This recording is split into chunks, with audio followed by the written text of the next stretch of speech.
Okay, hello, what's up? We're in the next part now. Please go check out the previous part to gauge your bearings, alright? Yeah, I get to do that. Leave me alone. Go check out the next part, the other parts, the previous parts to this. So I was talking about how it is that this cousin of mine, in the previous part I was basically picking a bone with deliverance ministers' doctrine sometimes, and now I want to help into the subject of the dreams that I got, like the myriads of them that I got. Among the things that this cousin tried to do to me, one of them was to horrify me. She wanted to make me a whore.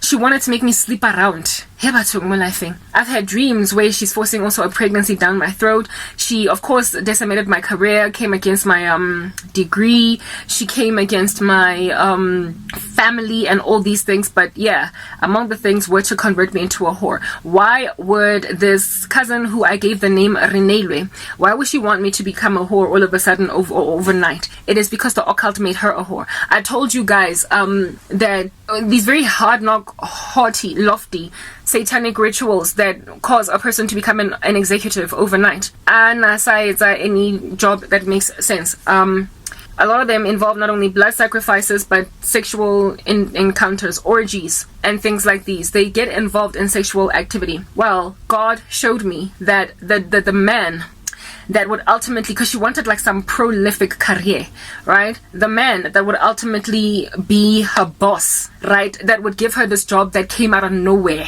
like a magician's rabbit out of a hat. She had to sleep with him. I don't know how she met him, whether she was introduced to him via Isangoma or what, but she had to sleep with this man as a ritual, and there could not be any protection involved there. Mind you, at this stage, this chick, first of all, she and her ex, not her ex, but her husband, at the time it was a boyfriend, ne?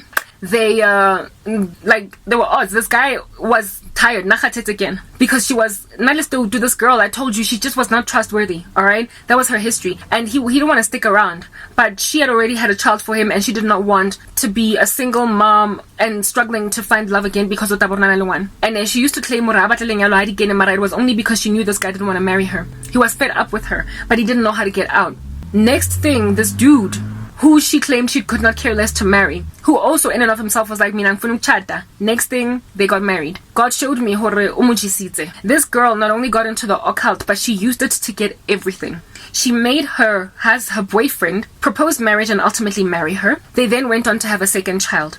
But by the time that she was now trying to get a very prolific career, it was after the birth of her second kid, and she was now married a couple of years with this guy, this boyfriend of hers, that would have not stuck around. They would not have had a second child at all. And by the way, this boyfriend was not innocent. Lena, Bali too, Galaxy Wars, Lerato not really truly there. Anyway, whatever. By the time she embarked on this ritual to get this like lofty career, she was told she was already married with 2 kids. She was told that she needs to sacrifice a human being, and she chose me. Hence the stabbing in my chest and then abangala. Okay. She also had to have some kind of a blood drinking ritual. One thing I am certain of is that she had to engage in a sexual ritual, and the person that she slept with is the dude that would then award her with a job out of nowhere that did not make sense for her. No prior experience. Don't even understand how she met this guy. That's basically what happened. Okay, so the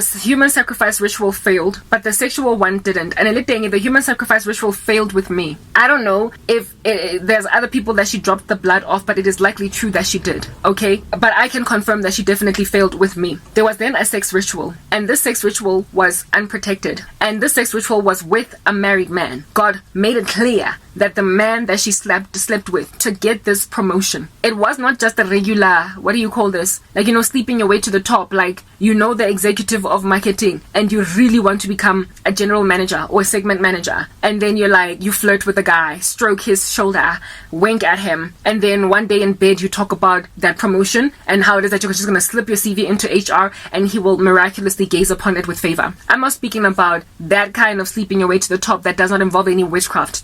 This is a planned a planned within an occult circle sexual ritual, and people are appointed to be the ones that will help people rise up, and they have to engage with one another in exchanging bodily fluid. So basically, indoda that otwele meets in a ritual, in some kind of an occult meeting, another woman onama ambitions woktwala.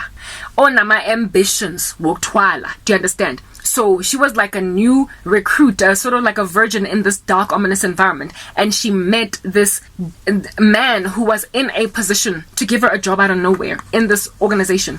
Secret societies operate like that. They pull strings for one another, and they will pretend they did not know each other prior to a person suddenly starting a new job.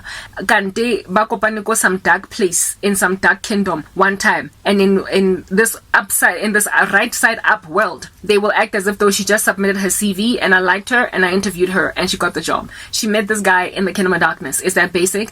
And this dude was in a position to give her a job that did not make sense, with absolutely no experience, and it was also an industry that was brand spanking new. Like, she had no prior connections to this industry. It's like suddenly Escarabo working as a project manager for MTN, then one day becoming chief architect for some building construction company with no degree in architecture, no know-how, no skill, no nothing. But here it is that I am now the chief, never mind just an architect or even an intern architect, literally learning everything from scratch. Now I am like a chief architect with no such prior experience. Back, like my last job, Nekili PM, go MTN. I was in the telco space, and now I am in construction and build projects.